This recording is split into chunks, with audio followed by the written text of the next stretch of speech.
The night Ava Langley's safe building filled with smoke, she learned you can suffocate even without flames. Now a scarred ex-firefighter is forcing the ice-cold CEO to stand in the heat she created. When the next alarm screams and a child starts choking in her arms, will she finally break or learn to breathe? Before we dive in, make sure to hit subscribe, tap like and share this video. The more voices we reach, the louder these stories become. And drop your city in the comments. Let's see where love finds us. Ava Langley walked through the glass lobby like winter in heels. The building buzzed with panic. Phones ringing, screens flashing red alerts, staff clustered in anxious little knots. But she moved slow and precise, hips swaying under a charcoal pencil skirt that hugged every soft, thick curve. Her white silk blouse skimmed over her full chest. Her tailored coat cinched her waist. Blonde hair twisted into a sleek knot. Icy blue eyes fixed straight ahead. She looked like every fantasy and every warning sign at once. Miss Langley, her assistant panted, almost jogging to keep up. The board is already in Conference A. Legal wants 5 minutes. PR said we need a statement in the next. I know, Ava said, voice cool enough to fog glass. Send legal to the boardroom. PR gets 10 minutes on my calendar, not a second more. She didn't slow down. Didn't look at the protesters outside, their signs pressed against the floor-to-ceiling windows. You called this safe, we called 911. She'd seen the viral clip a dozen times. Smoke-filled hallway, a child crying, someone coughing out. We were trapped. No alarms, no sprinklers. One of their buildings. One of her projects. You also have the external consultant you approved, her assistant added. He's waiting in your office. I don't approve, Ava murmured. I allow. It was a line she used when people needed to remember who signed the checks. It used to amuse her. Today, it landed flat even in her own head. Her office door was half open. She stepped inside, already forming the words she'd say to whatever overpaid expert the insurers had pushed on them. The words died in her throat. A man stood by her window, back to the city, hands in the pockets of a worn leather jacket. Broad shoulders filled the dark fabric, biceps stretching the sleeves of a simple black t-shirt. His skin was a warm, deep brown, his hair cropped close, jaw framed with a short, neat beard. When he turned, the first thing she noticed was his eyes, dark, steady and alive in a way that made her feel suddenly 2 degrees colder. Miss Langley, he said. His voice was low, rich, the kind that settled in your chest. I'm Malik Reed. He didn't fumble for a handshake. He didn't rush toward her. He just watched, waiting to see how she moved. Mr. Reed. Ava set her bag down, shrugging off her coat. The silk blouse tightened across her curves as she straightened, deliberately unbothered by how openly he took in the sight of her, and then met her gaze again without flinching. You're the fire and safety consultant the insurers insisted on. Former firefighter, he said. Current consultant. I'm here because 312 people trusted your building to keep them alive, and it didn't. Her jaw flexed. No one died. Does that sound as thin out loud to you as it does to me? Malik asked quietly. A muscle ticked in her cheek. For a moment she was 18 again, kneeling on the curb with police lights strobing over a house that was only smoke and frame, listening to a neighbour say, At least you got out, as if that erased everything she'd lost.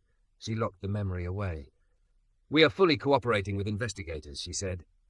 I've scheduled structural assessments, system audits, and temporary housing stipends for residents. What I need from you, Mr. Reed, is a report that tells you how to spin this so you can breathe again, he cut in. Her eyes sharpened, careful. He stepped closer, not crowding her, just bringing warmth with him, sun against ice.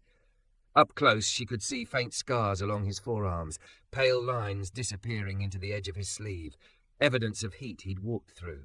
You're not breathing, he said. She blinked. Excuse me? You've been holding your breath since you walked in, Malik said like it was a simple fact. Tiny sips of air, shoulders locked. It's a great way to pass out in a board meeting, but a terrible way to make decisions. I'm perfectly fine, she replied, even though her lungs burned in that moment with the awareness he'd just handed her. He shook his head once. You're frozen. It's how some people survive. I get it. But right now, people don't need you frozen. They need you clear. Ava laughed, short and cool. Is this part of your professional assessment? Diagnosing my coping mechanisms? I've pulled people out of burning stairwells who are calmer than you look, Malik said softly, and I've watched strong ones snap because they never let themselves feel anything until it all hit at once. He paused. So yeah, I watch how people are breathing. She hated that his words landed somewhere under her ribs. He nodded to the chair behind her desk. Sit for a second. I have a board waiting. And they'll get the same Ava whether you take 30 seconds or not, he said. The question is whether they get the one who's about to crack or the one who remembers she's got lungs. The audacity of him. The nerve. Men in suits begged for her approval. She could crush a partnership with a single quiet no. Yet this man in a scuffed leather jacket was telling her to sit like she was the one on his schedule. She sat. It annoyed her more because she realized she wanted to. Feet flat on the floor, Malik said. He moved to the side of her desk, giving her space, not reaching for her. Hands relaxed. You don't have to close your eyes if you don't trust me yet. I don't, she said. His mouth tugged, just a little. Fair enough. In through your nose for 4. Hold for 2. Out through your mouth for 6. Slow, like you're trying to cool something down. This is ridiculous, she muttered. Do it anyway. She inhaled, a little too sharp. 1, 2, 3, 4, he counted, voice slow and steady. Hold, 1, 2. Now out. 1, 2, 3, 4, 5, 6. Her shoulders dropped a fraction. Again. By the third breath, the buzzing in the back of her skull eased. The room sharpened. Her chest loosened, and along with that loosening came something she didn't want. The edges of fear, of guilt, of seeing that little boy on the video coughing in a smoky hallway and hearing her own younger sisters wheezing. Good, Malik said quietly. That's better. She opened her eyes fully. He was still there, grounded, unflinching. I didn't ask you to fix me, she said. I'm not here to fix you, he replied. I'm here to tell the truth about what happened. The breathing is just so you don't break when you hear it. She stood, adjusting her blouse with a precise tug, armor sliding back into place, except it didn't feel as seamless now. There were cracks she could suddenly sense, fissures where warmth had seeped in. Walk me through the building, she said, from the moment the alarm failed to the moment the first firefighter walked through the door. I will, Malik said, after you do one more thing. Her eyes narrowed. What now? He glanced at the window where the protesters' signs bobbed like angry, colourful waves. You're going to meet them. Ava laughed without humour. Absolutely not. That's PR's job. They've seen carefully worded statements, he said. What they haven't seen is the woman who signed off on their homes looking them in the eye. I am not going out there to be torn apart for cameras. You're not going out there for cameras, Malik replied. You're going out there to remember these are people, not metrics. You want to lead this mess? You learn to stand in the heat you helped create. Something hot flared in her chest.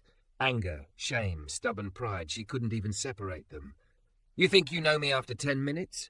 No, he said. But I know fire. It eats what no one thinks is flammable. The part of you that still cares? That's what it's chewing on. Silence stretched between them. Ava stared at him, at the man who dared talk to her like she wasn't untouchable, like he wasn't thrown off by full hips and soft thighs wrapped in $1,000 fabric. Her heart thudded once, hard. 5 minutes, she said finally, with the residents, not the press. You keep them from tearing me apart. His lips curved, not a full smile, just a promise of one. I can cool them down, he said, if you don't freeze them out. She moved toward the door, heels clicking on polished stone, every inch of her still ice on the outside. But as Malik fell into step beside her, his presence brushed against hers like heat licking at frost. For the first time in a long time, Ava Langley noticed the way air moved in and out of her lungs. Not the shallow survival sips she'd learned as a girl, but something deeper, rougher. Like maybe, without realizing it, she'd been holding her breath for years, and a stranger with fire in his eyes had just taught her how to start breathing again. The hallway outside the lobby doors sounded like a storm trapped in glass. Voices rose and collided, the thud of footsteps, the scrape of camera tripods against marble. Security hovered by the revolving doors, watching the angry cluster of residents and activists pressed against the barricades outside. Ava stopped just out of sight, the chill of the air conditioning biting at the bare skin above her blouse's neckline. Malik came to a halt beside her, close enough that she could feel his warmth, never quite touching. "You still have time to change your mind," he said. She straightened her shoulders, curves shifting under her blouse and skirt as she took a breath she hoped looked steadier than it felt. "No," she said, "I don't." He nodded, something like respect flickering in his eyes. "Then we do this right." "Meaning?" she asked. "Meaning you don't go out there as the untouchable Ice Queen who signs papers and disappears." Malik said blunt. "You go as the person who approved a building people trusted. You listen, you don't defend.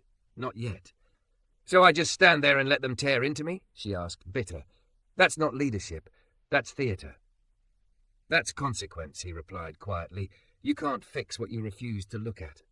The words hit harder than she wanted to admit. He gestured toward a side door. "There's a service entrance that leads to the plaza. Less cameras, fewer opportunists, more actual residents. I scoped it earlier." Of course he had. They walked together through the quieter corridor, past framed photos of gleaming developments and ribbon cuttings where Ava smiled with practiced ease. In every photo she looked perfect, hair and dress fitted to every thick, soft curve, makeup flawless. She looked like success. Untouchable. Not one picture showed the inside of any of those homes. At the door, Malik paused. "One thing," he said. "Another thing?" She asked dryly. "In," he said, "for 4. Hold for 2, out for 6. His eyes held hers.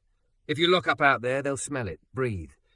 She almost snapped that she was fine. Instead, she heard herself inhale. 1, 2, 3, 4. Hold. 1, 2. Out. 1, 2, 3, 4, 5, 6. The tight band around her ribs loosened. Not much, but enough. "Again," he murmured. She did it. This time the sounds outside the door came into focus instead of blurring into a roar. She could hear individual voices. Anger, fear, someone crying. A child whining. A woman cursing her name. Ava's hand tightened on the door handle. "Ready," she said, though nothing about her felt ready at all. Malik pushed the handle for her, stepping out first, a broad, calm presence in dark clothes and steady eyes. He didn't raise his hands, but there was something open about his posture that made a few people instinctively quiet. The plaza air hit Ava like a different climate, humid with breath and emotion, sharp with cold wind between buildings. Signs turned toward her. "That could have been my kid." "You saved millions. We spent nights in smoke." "Ava Langley, come breathe our air." She almost laughed at that last one, because it felt too on the nose. Instead, she made herself walk forward, heels clicking on the stone, body moving with the same curvy, controlled grace she wore in boardrooms. She could feel eyes drag over her figure, over expensive fabric and the kind of body people didn't associate with mercy. "Is that her?" someone shouted. "That's her, right? The one who signed those safety documents?" "That's Ava Langley," another voice snapped. "Our landlord's goddess of profit."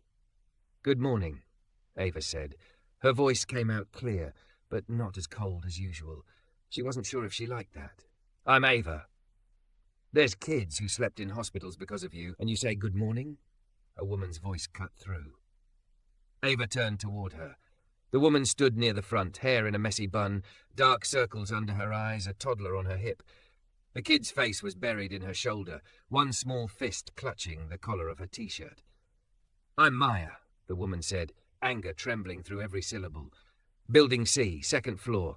My son has asthma. Do you know what smoke does to lungs like his, do you?" A memory slammed into Ava, her younger sister, Ally, wheezing on winter nights when the heater sputtered. The sound of their mother's voice, too bright, saying, "It's just a little cough, it's fine," and the way 18-year-old Ava had felt like her chest was going to cave in every time Ally's inhaler clicked empty. She swallowed. "I know what it can do," Ava said quietly. "I'm sorry you and your son went through that." "Sorry?" Maya fired back. "You're sorry?" I wrapped my kid in a wet towel and prayed the hallway wasn't full of fire on the other side of our door. The alarm never went off. The sprinklers never came on. We had to bang on other doors because no one knew. Where were you then? Ava opened her mouth. Malik spoke first. "She was where she always is," he said, not defending so much as naming. "Behind glass doors, trusting systems she's never had to test herself. Doesn't make it okay, just makes it true." A bruise of silence fell. All eyes shifted between the two of them. "Who are you?" a man demanded. "Malik Reed," he said. "Fire safety consultant, former firefighter. I'm here because your trust got broken and smoke-filled hallways it never should have touched. I'm here to gather the truth. And she, he nodded at Ava, has agreed to listen to it without running back upstairs to spin it first. She stiffened at the bluntness, but she didn't contradict him. Maya's eyes filled with tears she clearly hated. My son still wakes up coughing, she whispered. He screams when he hears sirens now. A siren wailed faintly somewhere far off, as if the city itself was confirming her words. The child on her hip flinched, letting out a small, panicked whimper. Ava felt something crack. She wasn't supposed to feel this.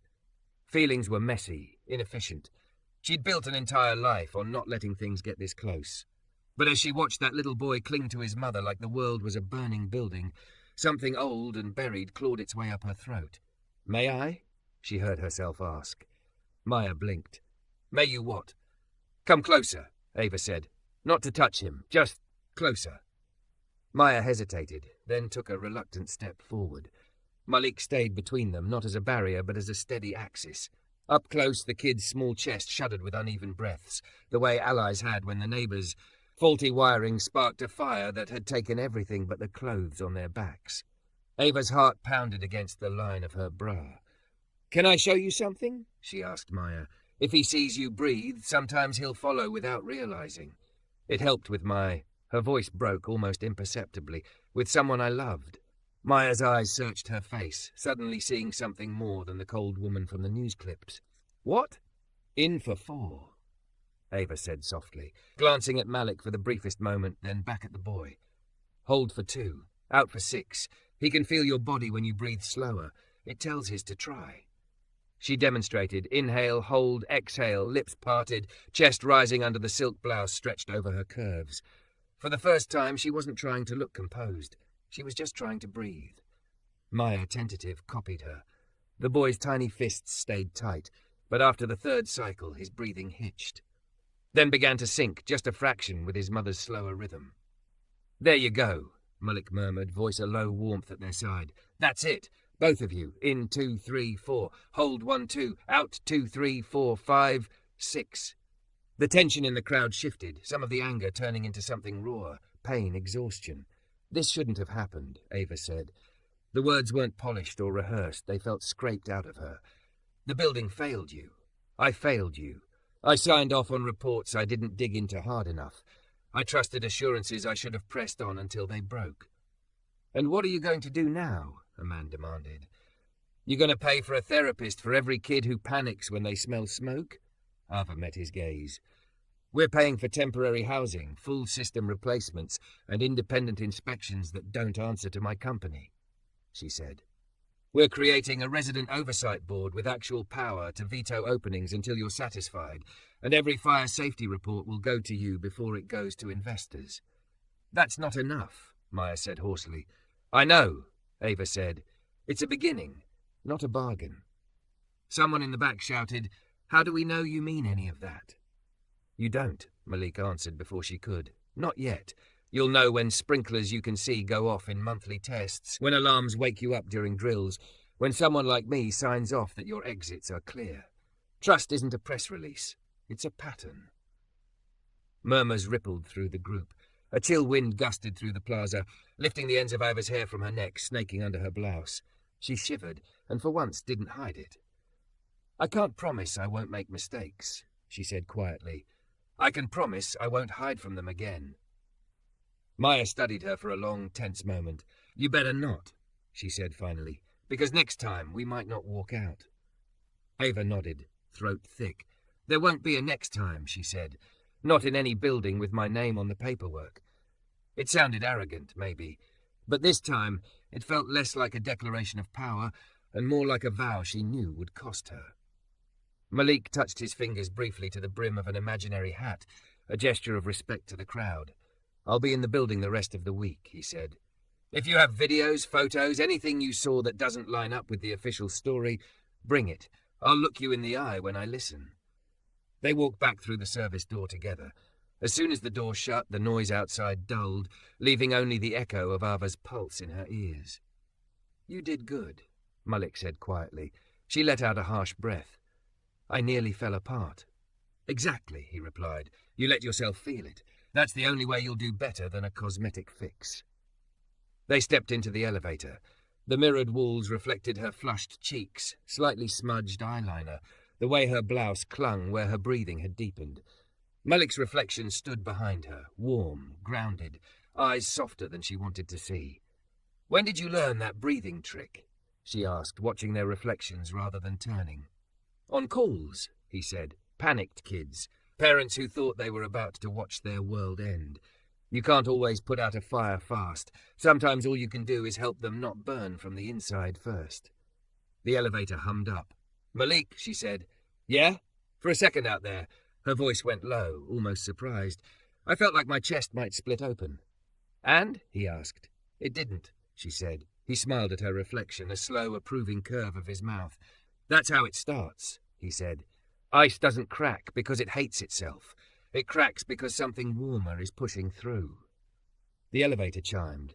As the doors slid open to the boardroom floor, Ava realized with a jolt that the warmth pushing through wasn't just guilt or grief. Some of it was him. The boardroom felt colder than the plaza. Ava stood at the head of the long table, the city stretching out behind her in squares of glass and steel. 12 faces watched her. Some guarded, some hostile, a few openly afraid, not of her, but of what this scandal could do to the company.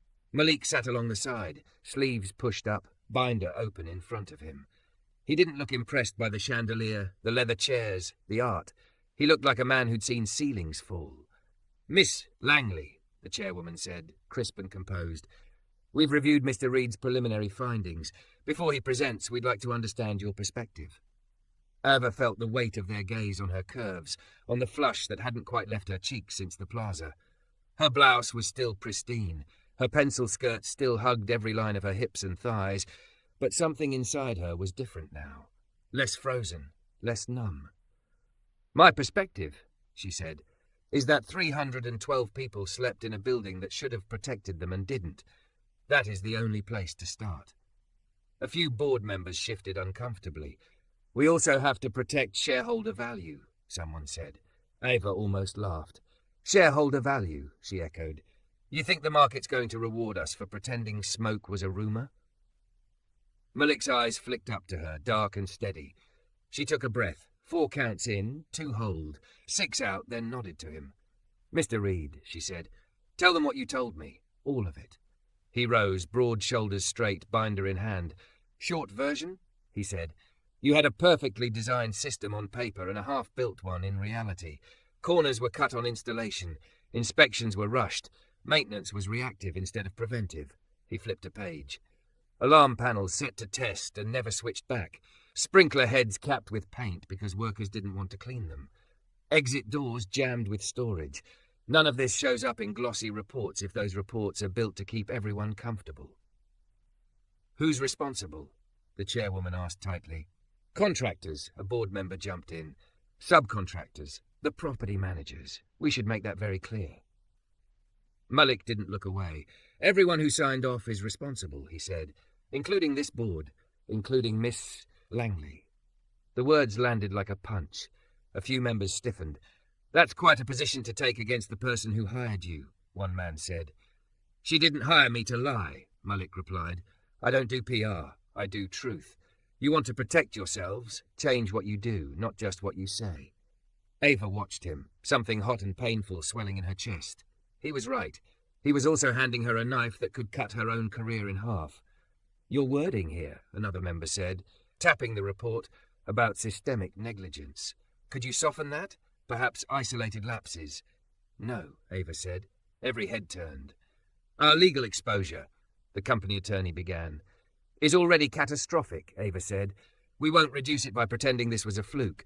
You soften that report. We're just waiting for the next fire to finish what this one started." The room went very still. "Ava," the chairwoman said carefully, "you're asking us to sign off on a document that exposes us to massive liability." "I'm asking you to sign off on reality," Ava said. Her voice shook once. She forced herself to breathe through it. "If we don't name what we did wrong, we can't fix it. If we don't fix it, people will get hurt. Again, I won't be the woman who hides behind vocabulary while kids sleep in tinderboxes." The chairwoman's eyes narrowed. "You're speaking like someone who expects not to be here much longer." Ava looked down at her hands, at the faint indent from where her nails had dug into her palm outside with Maya and her son. When she looked up again, everything in her was clearer. "If you need a sacrificial executive, you'll take one," she said. "Maybe that's me. Maybe it should be. But before that conversation, I will put my name on a plan that makes our buildings worthy of trust. After that, you can vote me out and send me home with whatever severance makes your conscience feel less dirty." "Do you hear yourself?" one board member demanded. "You'd throw away everything you've built here?" She thought of her sister, of the night their house burned and the way Ally's small body shook in her arms, lungs wheezing in cold hospital light. Of every time she'd buried that memory under another deal, another tower. "I already did," Ava said softly. "The night I signed off on safety reports without reading the raw logs, I just didn't admit it until now." Silence stretched.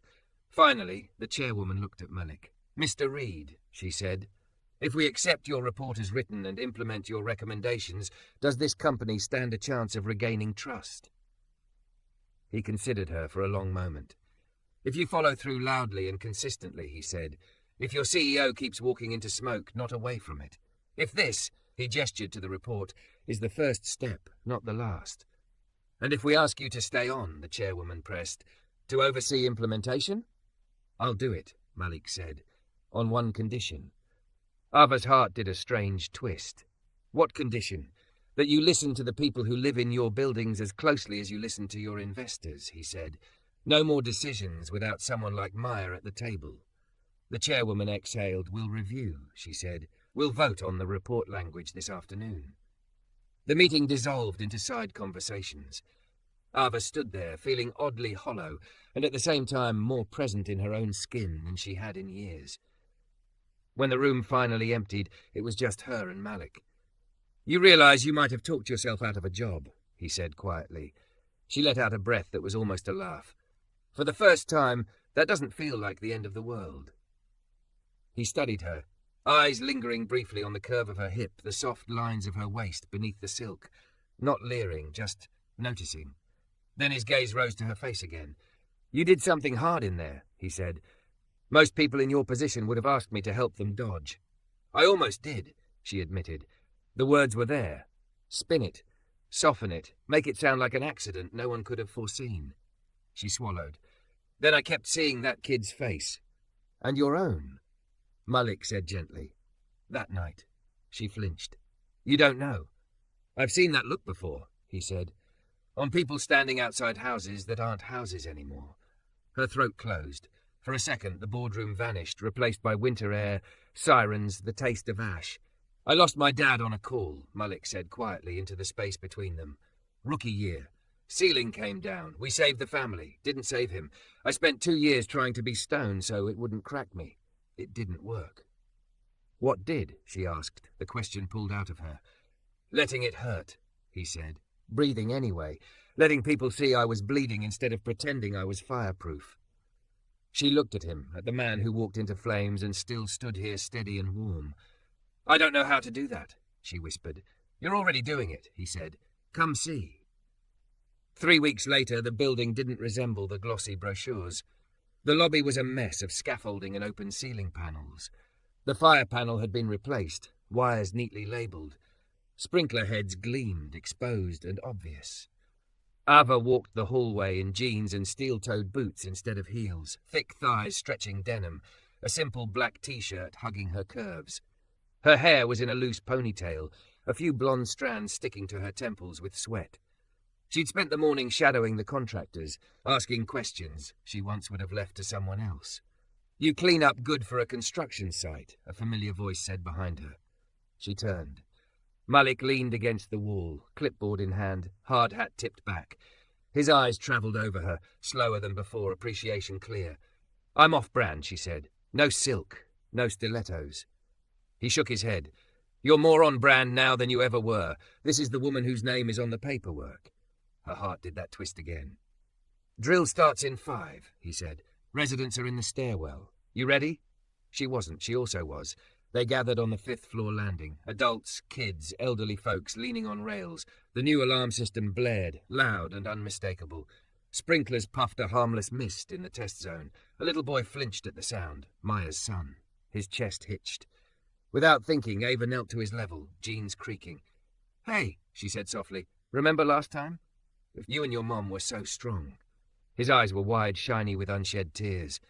"Want to do our breathing trick?" she asked. Maya watched, eyes on Ava's face. Then she gave a small nod. "In for 4, she reminded her son, "like we practiced." Ava inhaled with them. 1, 2, 3, 4, hold. Out 2, 3, 4, 5, 6. Her chest expanded under the black cotton, not the armor of silk, but it held. Around them, other residents started copying. A hallway full of people, breathing on purpose, not just to survive. Malik's voice threaded through the noise, counting steady, anchoring them all. When it was over, when the alarm silenced and the test smoke cleared and the inspector nodded his approval, spontaneous applause broke out. Not the boardroom kind, polite, measured, but real. Maya stepped closer. "The alarms work," she said. "The sprinklers work. And—" she hesitated. "You showed up, again." Ava swallowed past the lump in her throat. "I'll keep showing up," she said.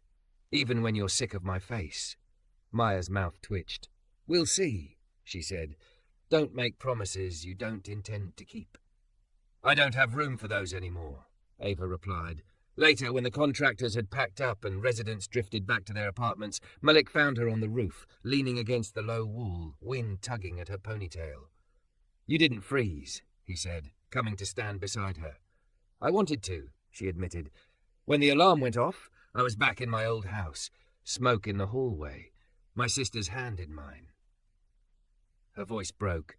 She didn't make it out. He didn't say he was sorry. Instead, he slid one warm hand to the rough concrete between them, not touching her, but close enough that she could, if she wanted, bridge the gap. "I built safe homes because I couldn't fix that night," she said.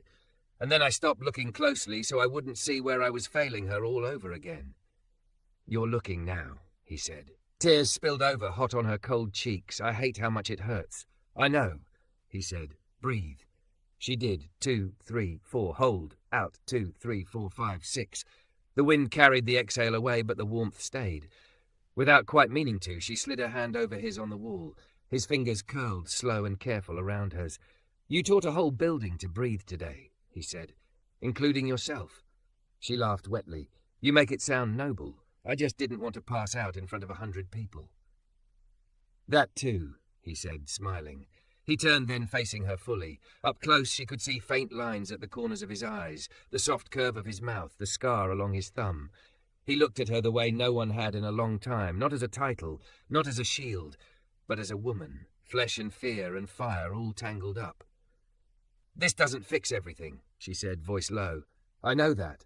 "It doesn't have to," he replied. "It just has to be real." Her heart pounded, heavy and alive. "And us?" she asked, surprising herself with the word. "What is this?" He squeezed her hand just once. "Two people who know what it's like to choke on smoke," he said, trying something different. She stepped closer, her thick, soft body brushing his solid frame. The contact sent a bolt of heat through her, terrifying and right all at once.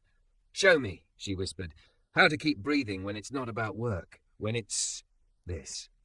His free hand rose, hovering near her cheek. He didn't touch, not yet. "In for 4, he murmured like a promise. "Hold for 2, out for 6. "We do it together this time," she nodded. They inhaled. 1, 2, 3, 4. The wind wrapped around them. "Hold. 1, 2. His thumb brushed her jaw, finally, warm and gentle. Out. 2, 3, 4, 5, 6. When she opened her eyes, his were right there, dark and steady, lit with something that looked a lot like hope.